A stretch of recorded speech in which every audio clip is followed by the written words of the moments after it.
तो देखो, अगर तुमने JJK सीजन 3 का लॉन्च देखा तो पता होगा ये सीजन एब्सोल्यूट बैंगर है। जब एपिसोड ड्रॉप हुआ फैन रिएक्शन इतना ह्यूज था कि हर एक सोशल फीड और रिएक्शन वीडियो एक्सप्लोड हो गई। और अब मैं एक चीज कहना चाहता हूँ, कलिंग गेम सिर्फ एक फाइटिंग आर्क नहीं है, ये पूरा सिस्टम, पूरा रूल बुक और पूरा वर्ल्ड को चेंज करने वाला इवेंट है। इस वीडियो में मैं स्टेप बाय स्टेप बताऊंगा कलिंग गेम के रूल्स क्या हैं, कैसे वर्क करते हैं और why this arc is possibly the most dangerous thing the series has shown so far. So बिना टाइम वेस्ट किए let's start the video.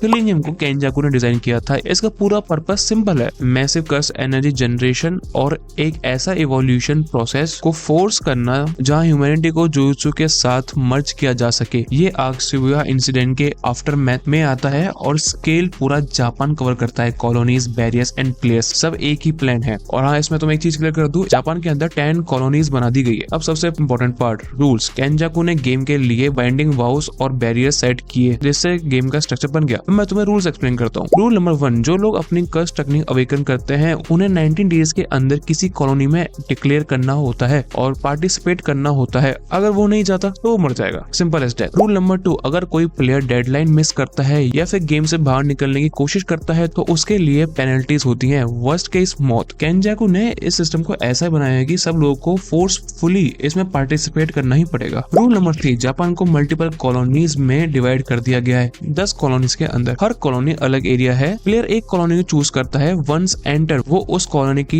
Player list में रिकॉर्ड हो जाता है और इसमें कोई सेफ जोन वगैरह नहीं है, प्योर बैटलफील्ड इसके अंदर, ठीक है ना। रूल नंबर 4, सबसे इंपॉर्टेंट रूल है, हर प्लेयर को एक पॉइंट वैल्यू दी गई है। जो लोग कर्स टेक्निक अवेकन कर चुके हैं उनके लिए 5 पॉइंट्स और जो नॉन सॉर्सरर है उनकी लो वैल्यू है और उनके साथ 1 या 2 ही पॉइंट है। मतलब तुम जितने ज्यादा लोगों को मारोगे तुम्हें उतने ज्यादा पॉइंट मिलेंगे। रूल नंबर 5, इस रूल के अकॉर्डिंग अगर कोई प्लेयर 100 पॉइंट इकट्ठा कर लेता है तो वो उस पॉइंट को यूज करके एक नया रूल ऐड कर सकता है, पर वो रूल बाकी के 8 रूल्स को ब्रेक नहीं करना चाहिए। रूल नंबर 6, जिन लोगों को केंजाकू ने अवेकन करवाया है या फिर नए लोग जिन्हें अपनी कर्स टेक्निक अवेकन कर ली है, अगर वो एंटर नहीं करते टाइम पीरियड के अंदर तो उनसे उनकी कर्स टेक्निक ले ली जाएगी, यानी सीधी बात में मौत। रूल नंबर 7, केंजाकू ने मल्टीपल बाइंडिंग वाउस को एक साथ यूज करके ये होल स्ट्रक्चर बनाया है, बेसिकली जादू प्लस लॉ कंबाइन। बैरियर्स और बाउंडिंग वाउ एक दूसरे से लिंक्ड है, इसलिए एरिया में एंटर करते ही रूल्स ऑटोमेटिकली अप्लाई हो जाते हैं। इस लेवल की कॉम्प्लेक्सिटी सिर्फ केंजाकू जैसा जीनियस हैंडल कर सकता है। रूल नंबर 8, विन कंडीशन क्या है। वैसे इसमें कोई विन कंडीशन नहीं है और ये रूल मेरे को समझ में नहीं आया तो मैं तुम्हें भी नहीं समझा। तो यही था इस वीडियो में, मैं तुम्हें एक्सप्लेन कर देगी भाई रूल्स क्या हैं और कैसे वर्क करते हैं। आई होप तुम्हें समझ में आ गए हो और मुझे कमेंट करके बताओ कि तुम कलिंग गेम के अंदर कौन सी फाइट के लिए सबसे ज्यादा एक्साइटेड हो। मैं तो खासकर काशिमो वर्सेस हक्कारी की फाइट के लिए ज्यादा एक्साइटेड हूँ।